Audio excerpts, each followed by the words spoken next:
Let's make Machboos Deyay, a stunning Kuwaiti dish. The taste of the floral rice with the slow roasted saffron chicken and the sweetness of the hashwa form a celestial combination of flavors. A simple yet fragrant dish, just like its people. Topped with the Kuwaiti daqoos, you'll learn the essence of the Arabian flavor. Start by adding a chicken to a pot with some aromatics, whatever you have in the cupboard. Then add about 5 cups of water. Don't forget to season with salt and let it cook for about 30 minutes. To make the hashwa and daqoos, which is the filling or topping, and the sauce, dice 5 onions into little cubes that can hold their shape.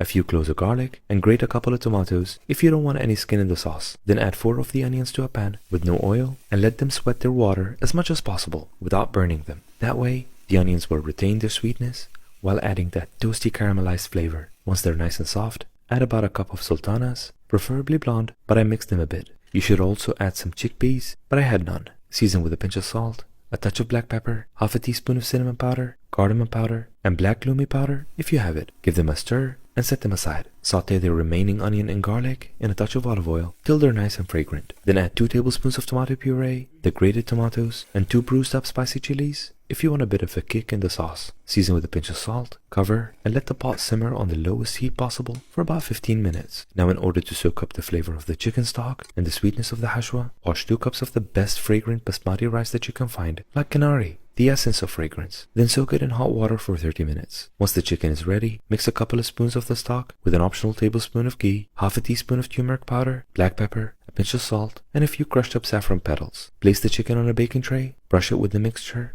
and bake it in the oven till nice and golden brown.